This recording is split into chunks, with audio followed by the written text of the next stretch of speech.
नमस्कार, आप देख रहे हैं TTN 24 न्यूज और मैं हूं आपके साथ मानवी ठाकुर।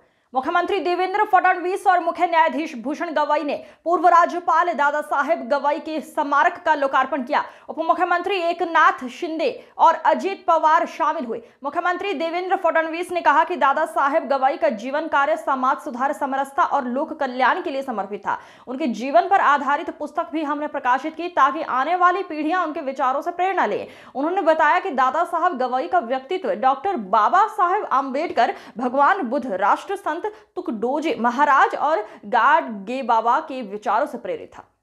आणि त्यांना देखील धन्यवाद देतो। जी एक अतिशय चांगली विविंग गॅलरी तयार करण्यात आलेली आहे।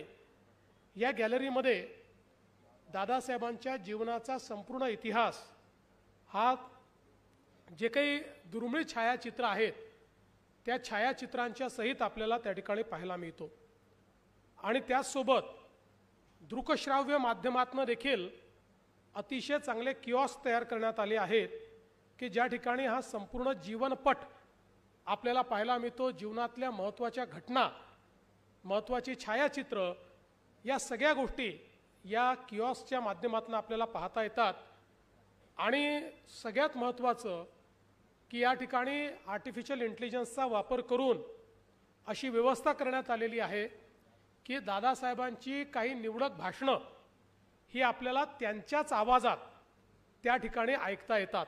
अर्थात हा आवाज AIच्या माध्यमातून तयार करण्यात आलेला आहे, पण दादासाहेब जणू काही प्रत्यक्ष आपल्या समोर भाषण करतायत अशा पद्धतीनं त्यांचं भाषण हे ऐकण्याचं योग या विविंग गॅलरीच्या माध्यमातून आणि तिथे लावलेल्या किऑस्कच्या माध्यमातून आपल्याला पाहायला मिळतो।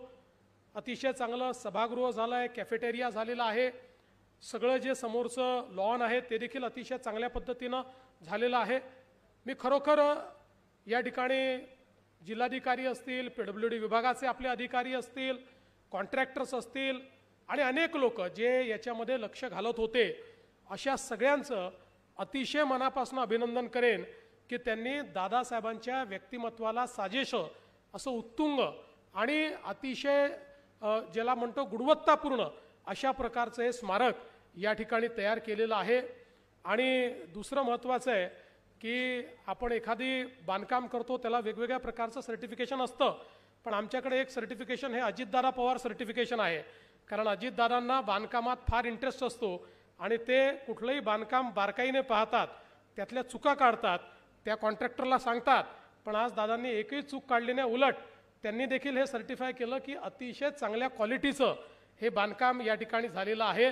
म्हणून मी खरोखर सर्व ही जी टीम आहे की जी सातत्याने याच्या पाठीमागे होती त्या टीमचं मनापासून अभिनंदन करतो।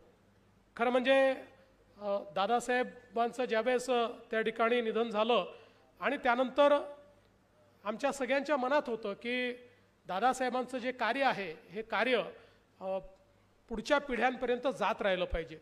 आणि म्हणून त्या काळामध्ये दोन निर्णय आम्ही घेतले होते। एक निर्णय घेतला की हे स्मारक या ठिकाणी आपण तयार केलं पाहिजे आणि दुसरा निर्णय केला होता की दादासाहेबांची जी काही संसदीय कारकीर्द आहे ही अतिशय उत्तुंग अशा प्रकारची राहिली। आणि म्हणजे जर आपण विधान परिषदेचा विचार केला तर 1964 पासून 1994 पर्यंत म्हणजे 30 वर्ष सातत्याने विधान परिषदेमध्ये दादासाहेब त्या ठिकाणी राहिले। त्यामुळे त्यांची भाषणं असतील, त्यांचं व्यक्तिमत्व असेल, त्यांनी केलेलं कार्य असेल, त्यांच्या माध्यमातून वेगवेगळ्या प्रकारचे झालेले निर्णय असतील, अशा अनेक गोष्टी आहेत की ज्याचा दस्तऐवज तयार झाला पाहिजे। आणि म्हणून मग आम्ही हा निर्णय केला की आपल्या राष्ट्रकुल संसदीय मंडळाच्या माध्यमातून जे आपण 20 पागे चेअर चालवतो त्याच्या माध्यमातून दादासाहेबांच्या जीवनावर एक अतिशय समर्पक अशा प्रकारचं त्यांची जीवनाची सगळी वाटचाल ज्याच्यामध्ये आपल्याला पाहता आली पाहिजे अशा प्रकारचं एक पुस्तक छापायचा आपण निर्णय केला। मागच्या काळामध्ये त्या पुस्तकाचंही आपण प्रकाशन केलं। आदरणीय भूषण गवई साहेब देखील त्याला उपस्थित होते आणि एक अतिशय उत्तम दस्तऐवज म्हणून आज ते पुस्तक आपल्याकडे उपलब्ध आहे। पुढच्या काळामध्ये दादासाहेबांच्या जीवनातले जे विविध पैलू आहेत या पैलूबद्दल कुठलीही माहिती जर आपल्याला पाहिजे असेल तर ती आपल्या याच्या विधानमंडळाने छापलेल्या पुस्तकामध्ये निश्चितपणे आपल्याला पाहायला मिळते। आणि त्यासोबत हे स्मारक देखील आपण तयाराचा निर्णय घेतला आणि अगदी जाणीवपूर्वक आपण हा निर्णय घेतला की विद्यापीठाच्या परिसरामध्ये आपण या ठिकाणी हे स्मारक करायचं.